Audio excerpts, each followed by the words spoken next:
हाय दोस्तों, आज मैं आपको बताने वाली हूँ संसार की उत्पत्ति का वर्णन।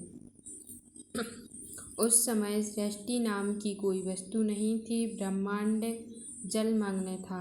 चारों तरफ जल ही जल था। केवल श्रीहरि शेष शैया पर विराजमान रहे थे, किंतु वे भी जागृत अवस्था में न थे, बल्कि समस्त चर अचर को अपने में लीन किए निद्रा का सुख ले रहे थे। यद्यपि काल शक्ति जागृत थी, किंतु काल शक्ति ने प्रभु श्री नारायण को तब जगाया जब 1 सहस्त्र चतुर्युग प्रभु को जल में सोते हुए बीत गए। जागने के उपरांत प्रभु के अन्य लोगों को देखा। अपने शरीर में स्थान पाए जीवों की तरह प्रभु ने ध्यान दिया।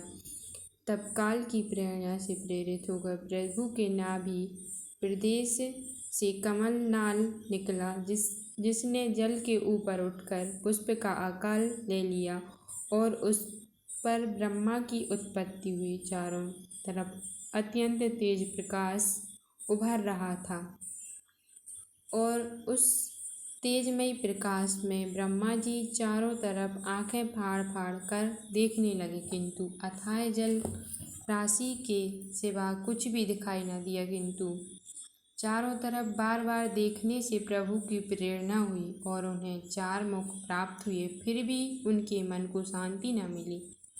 मन में विचार उठने लगा, मैं कौन हूँ, किसने मुझे जन्म दिया, और यह कमल पुष्प जिस पर स्वयं को सचेत अवस्था में पाया, इस कमल का नाम क्या है, स्थल कहाँ है? अवश्य ही वही स्थान केंद्र बिंदु होगा।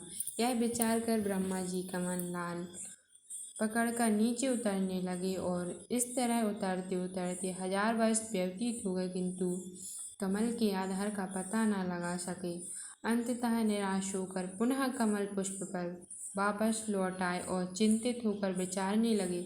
उसी समय आकाशवाणी हुई, हे ब्रह्मदेव, परब्रह्म का भजन करो, तभी तुम्हें ज्ञान की प्राप्ति होगी। आकाशवाणी सुनकर ब्रह्मा जी ने प्रभु के चरणों में ध्यान लगाया। तत्पश्चात उनके अंतःकरण से दिव्य ज्योति फूटकर बाहर निकली। प्रभु की कृपा प्राप्त हुई और ब्रह्मा जी को ज्ञान प्राप्त हुआ और तब उन्हें दिखाई देने लगा एक अत्यंत मनोहारी दृश्य, जिसे देखकर वे मुग्ध हो गए। प्रभु की कृपा से उन्हें दिव्य ज्ञान प्राप्त हुआ और वह दृष्टि जिससे वे प्रभु के शयन करने की अवस्था को देख पाने में सक्षम हो गए। उस समय ब्रह्मा जी ने देखा कि सांवले सलोने पीताम्बरधारी, सिर पर रत्न जड़ित मुकुट, बाईं तरफ लक्ष्मी जी बैठी हुई उनके चरण दबा रही हैं, और जिस सैया पर वह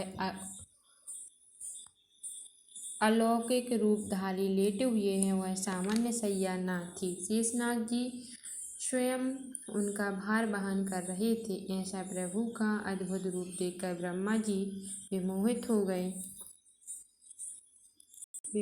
हो गए और वंदना करने लगे और जगतपति की माया का गुणगान